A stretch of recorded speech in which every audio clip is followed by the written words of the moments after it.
Hey CW Bio, Mr. Kennedy here again. This is your second lecture for Chapter 2 on biochemistry. Just want to remind you that all of these videos are going to be on my YouTube channel for you to watch. You can pause and play them as much as you want. And copies of the actual lecture note, PowerPoint slides that I'm giving you are always available from our class webpage. All right, so with that, we're going to dive into the wonderful world of biochemistry, which kind of carries over from our last set of notes where we're looking at basic chemistry. Big difference here is the prefix that is tacked on to the front of the word chemistry. So instead of basic chemistry, we're looking at biochemistry. The word bio means life, or prefix bio means life. So all of the molecules in this lecture are essential for life. And I think you'll find as we go through this that you'll probably recognize some of the names of the molecules that we use, but maybe learn a little bit more about them as we go. So the first thing that I'm going to introduce you to under the umbrella of biochemistry is our friend water. Okay, so good old H2O. And the only reason why I'm throwing it in here, we'll talk more about it later, is just because it's very important to living things. Okay. Water has unique properties that make it essential for life. It is polar, which means it carries a charge, and it has both an adhesive and cohesive property about it. Adhesion means that water will stick to other things, like it'll stick to you, it'll stick to the windshield of your car, right? Cohesion means that water will stick to water. That's really, really important because without that cohesive thing, there would actually be no such thing as the word float. You could go out in your swimming pool and on a raft, even if the raft was full of water, and you'd go bloop and go right to the bottom. Okay, there would be no such thing as a boat, right? Because boats would not float. You'd hit the surface of the water and you go straight down. Okay, so that cohesive thing is super important. Water molecules are attracted to other water molecules and stick together. That creates surface tension, and that's what it makes possible for you to float. Okay, last thing is the water has a pretty high specific heat, which means it takes a lot of energy to get water to change temperature. That is a function of that cohesive nature of water. Water molecules are attracted to other water molecules, so they want to stick together, kind of like static cling. As you add heat to water, maybe going from a solid to a liquid to a gas, takes a lot of that heat energy to get that bond between water molecules, that cohesive bond between water molecules to break. That's its specific heat. Okay, so let's just look at a couple pictures relating to those ideas on water, and we'll get into the other organic compounds. So this is the polar nature of water. Water has both a positively charged end and a negatively charged end. Remember in our last lecture, we learned what a polar bond was, and that's one where electrons are not going to be shared equally between atoms. So that's what you see going on here. The electrons that hydrogen is sharing with oxygen are not being shared equally. The electrons, hydrogen's electrons, are actually spending way more time over here at the oxygen end than they are on the hydrogen end. That's what that says. Electrons are pulled towards the oxygen. And if that happens, that means oxygen inherits an extra electron that it can't account for with its positively charged nucleus. The overall charge on oxygen then, since it has extra electrons, is negative. On the opposite side, you got hydrogen, which has basically been stripped of its electrons. And since hydrogen is made up of just one proton and one electron, the only thing left here in the nucleus of hydrogen is that one positively charged proton, so this side is positively charged.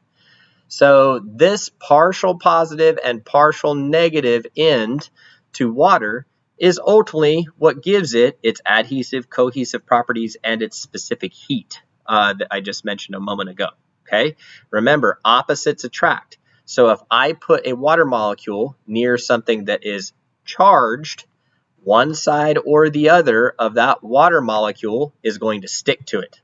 Okay, so in adhesion, because of the polar nature of water, it has the ability to stick to other surfaces as long as that surface is charged. If the surface is not charged, water's just going to slide right off. Okay, that's why water doesn't like oil. because oil, fats, waxes, other types of lipids, they are not charged. Okay, so there's nothing to attract the water molecule. It just rolls right off, right? Water is attracted to anything that is charged. And one of those things that could be charged is itself. That's where cohesion comes from. Because of its polar nature, water is attracted to itself.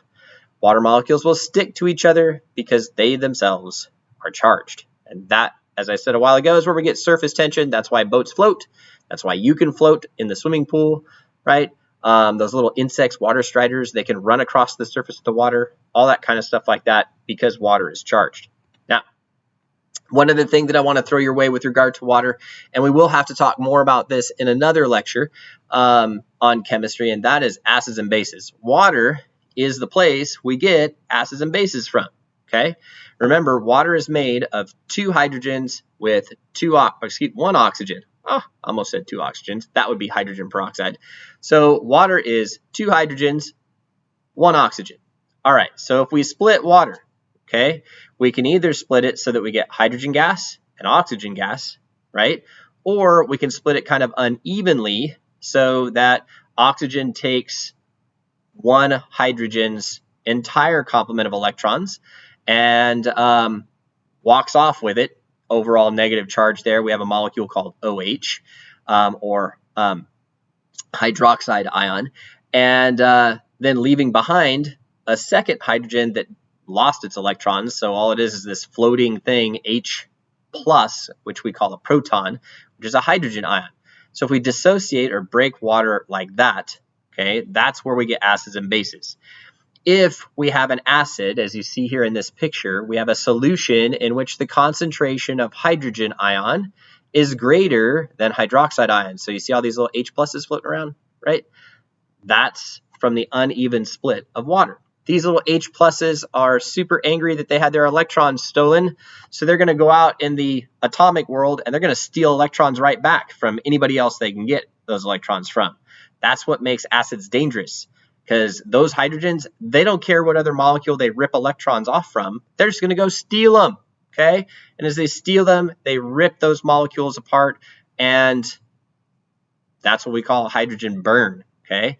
Or an acid burn. So that's why acids are dangerous. The lower on the pH scale you go, the higher the concentration of those hydrogen ions. Okay, each jump in the pH scale is about a 10-fold increase as you go from 7 towards the 1. The flip side of that equation is a base. Okay, a base is a solution where you have more hydroxide ions than hydrogen ions, more OHs. Okay, and again, bases can be dangerous because bases will do kind of the same thing that the acids will do. You're negatively charged. Well, to balance that out, bases need something positively charged. Now, we can't just go rip off electrons to balance out a base. Instead, we actually need protons to do that. So bases burn in a little bit different way than acids, but at the end of the day, they're really both just trying to do the same thing, balance out their charge. Remember what I told you about atoms. They have life goals. They want to be electrically neutral. They want their electrons paired up. They want their outer shells full. This is a perfect example of atoms doing that, okay? pH scale, basically the measure of the concentration of those relative ions, hydrogen ion and hydroxide ion. When you go to the acid end, or basically 7 towards 1, that's the acid end, you have more hydrogen ion than hydroxide, okay? When you go to the base end, the equation flips. Now I have more hydroxide ion than hydrogen. There we go, okay? All right, we'll talk more about acids later. That's just a little introduction, acids and bases. Let's get into the organic compounds. Right, so to be an organic compound or a biomolecule essential for life, you have to have one singular, very important atom in you all the time, and that is carbon. Carbon provides the backbone for all organic compounds. So in order for you to be organic, you got to make sure you're using the word correctly in chemistry. Organic doesn't mean you're grown without fertilizer or pesticides, or organic doesn't mean that you're sold in like the Whole Foods store in Fresno. Organic means you have carbon as a backbone, okay? So all organic molecules have carbon as a backbone. So I'm just going to throw it out there. little thought question, okay? Is water organic? Does water have a C in it? Not organic, okay? All right, moving on. So I'm going to take you through the organic compounds fairly quickly here so that this video doesn't end up being an hour long, okay? Remember, if I go too fast, you can always stop the video, write down what you see, listen to it again, and make sure you get it, okay? First organic compound that I want you to be familiar with is a carbohydrate. Everybody's heard of carbohydrates. Carbohydrates are our favorite food. I've never met a carbohydrate I didn't like. Well, unless we're talking about the carbs that come in raw tomatoes, because those are gross. But carbohydrates are organic compounds made of carbon, hydrogen, and oxygen. Okay, so 3 atoms are combined to make the carbohydrate, which is a compound. Okay, why did those atoms come together to make the compound carbohydrate? Because they weren't happy the way they were all by themselves. They were exchanging electrons to fill their outer shell, to pair up their electrons in the shells themselves, or maybe to become electrically neutral. Right. So carbon, hydrogen, and oxygen make up all carbs. Carbs contain 2 atoms of hydrogen for every 1 atom of oxygen, and they are our #1 source of energy. So when your body needs energy, yeah, it goes for carbs first. Now, in terms of carbs, there are some examples or types that you need to know. First type that I want to go over is something called a monosaccharide. Mono means one, saccharide means sugar. So monosaccharide is a simple form of carb that is basically a single sugar.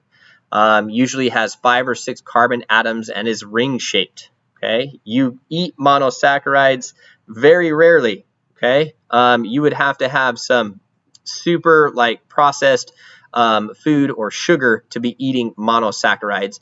Usually the carbohydrates we eat come in this form, not that form, this form, disaccharides. Okay, disaccharides are composed of 2 or more monosaccharides. Best example of a disaccharide is table sugar. So table sugar, as you can see from this slide, is a combination of glucose and fructose. Glucose and fructose are both monosaccharides. Okay, when we put them together, we get table sugar. So as examples, I'm going to go back a slide for you here. Here's some examples of monosaccharides, glucose and fructose. We combine them together and we get table sugar. Here's a scary statistic. The average human, that means you and me, okay, actually eats their own body weight in sugar every year. That's on average on a global scale.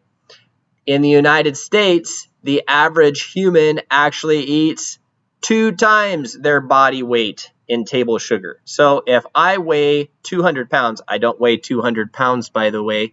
Okay, so if I weighed 200 pounds, that would mean I would eat 400 pounds of sugar. I don't even want to imagine that, okay? And I know what you're thinking. You're thinking, well, Mr. Kennedy, I don't put sugar on stuff, so you're wrong, okay? Actually, I'm right. Think about all those sports drinks you drink. Think about all those energy drinks you drink. Think about all the soda you drink. Think about the processed food that you eat, okay? Pop-Tarts, all that other good stuff. Man, there is so much sugar in that stuff, you don't even know. So that's where we're getting our sugar, okay? That's what I mean you eat double your body weight in table sugar every year, okay? All right, moving on. Examples of disaccharides: lactose, sucrose, maltose. Lactose is milk sugar. Some people are allergic to it. You might have heard of somebody being lactose intolerant, right? That's what they're allergic to. Sucrose we already talked about, and maltose. Maltose is malt sugar.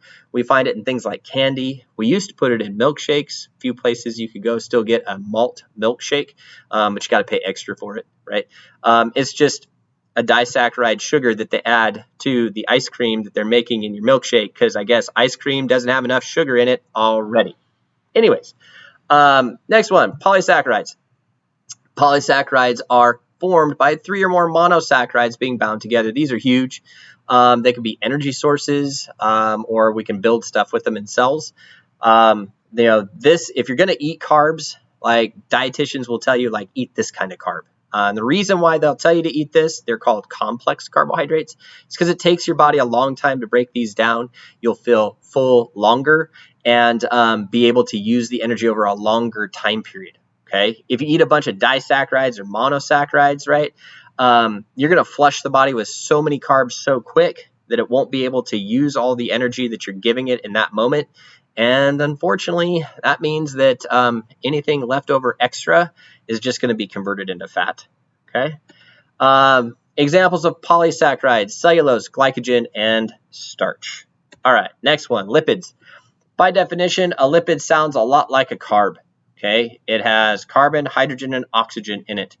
They are a little different this time, though, in that they are not ring structures. They make very long chains. Okay, these guys are really good for long-term energy storage, insulation, protection, stuff like that.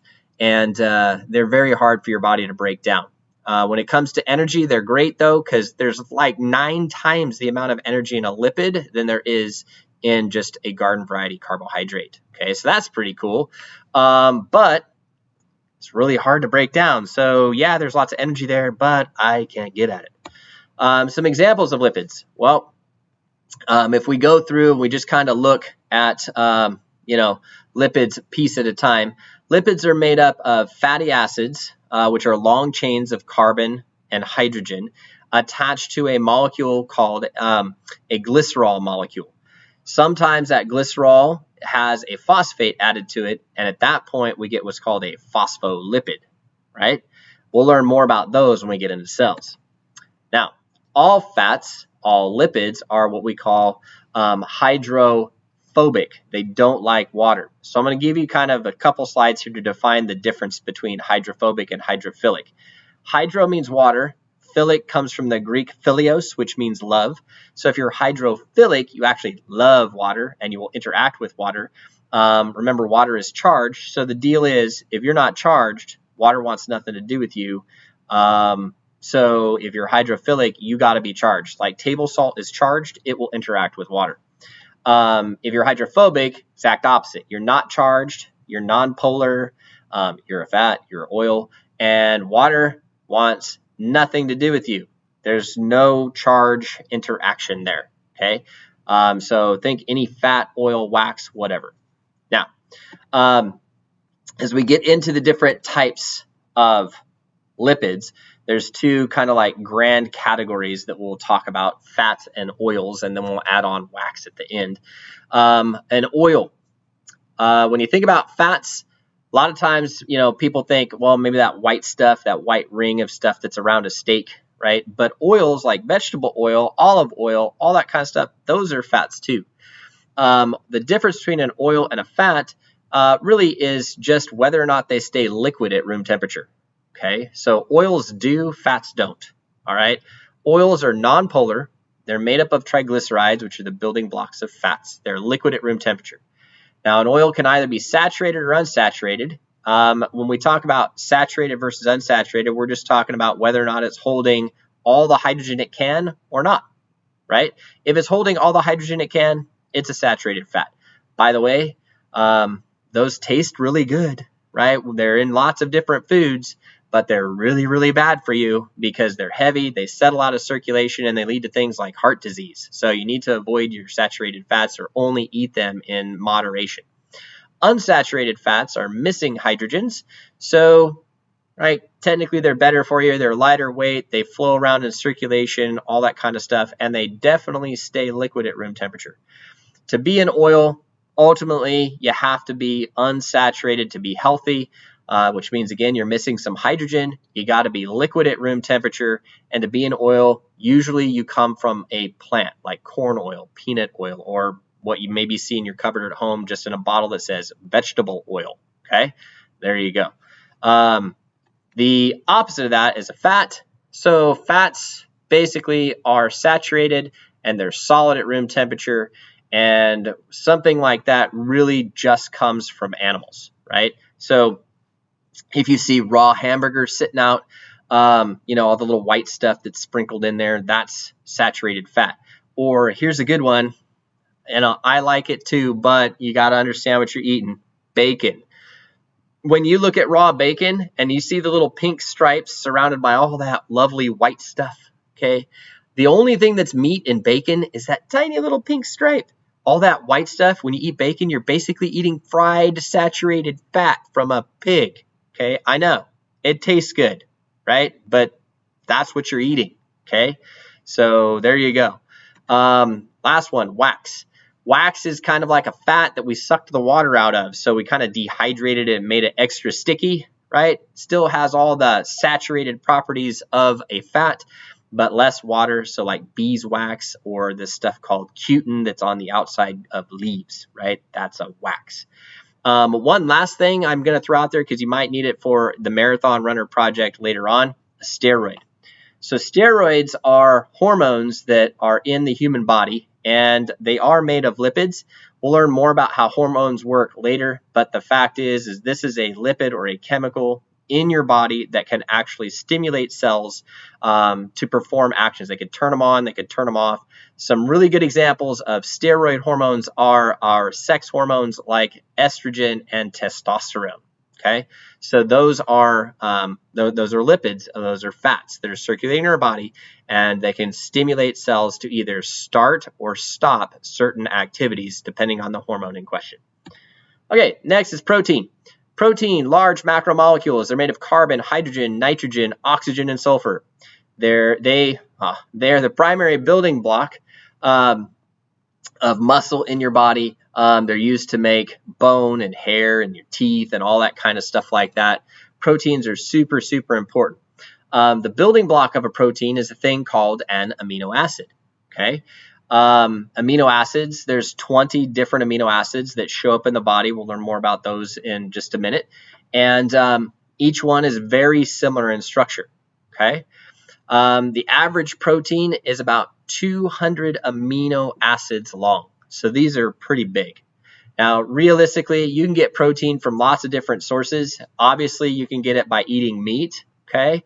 Doesn't matter what kind of meat. When you eat the muscle of another animal, you're basically ingesting protein. There are also plant-based varieties. If you eat soy and tofu and all that kind of stuff like that, like beans, you're still getting protein that way. The difference in the two is just the amino acids that are used to make those proteins. So lots of different ways to get protein in our diet. Let's go through the structures here. So the building block of a protein is an amino acid. There are, again, 20 different types. And since there's 20 different types, there's literally almost an endless combination of amino acids to give us the wide variety of proteins that we need to survive. You're going to find proteins in muscle and bone and your teeth and your hair and all that, but you're also going to find them in cell membranes. You're going to find them just floating around in the body doing enzyme work or protecting you from disease, foreign invaders. Now, there are some classes of proteins. First one is what's called a dipeptide. When we take two amino acids and we connect them using this super fancy organic chemistry terminology called dehydration synthesis, you get a dipeptide.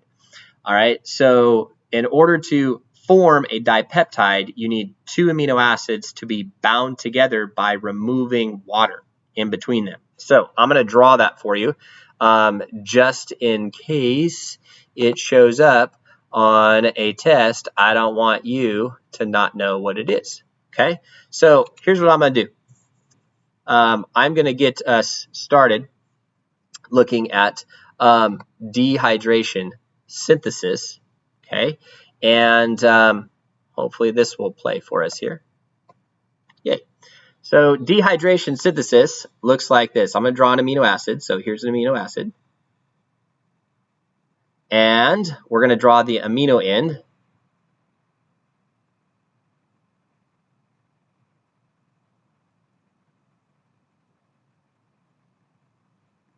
Like so. Okay. Now, when we draw this first amino acid, we need a second amino acid to attach it to. So here's another amino acid.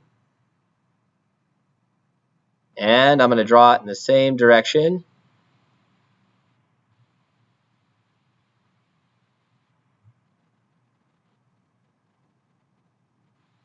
All right. Now, to make a dipeptide, we use what I said a minute ago, dehydration synthesis. So what is dehydration synthesis? Well, When you're dehydrated, what are you missing? Water. Okay, so what we have to do is we have to extract water from in between these amino acids in order to make a bond. Easy. Here's a hydrogen and a hydroxide. So if we take this out, there's my H2O, and what I'm going to get is a bond that forms right here. So the new molecule would look like this.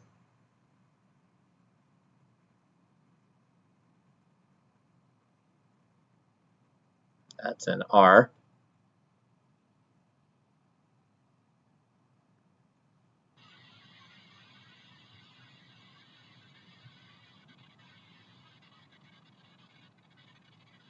And right there is my peptide bond.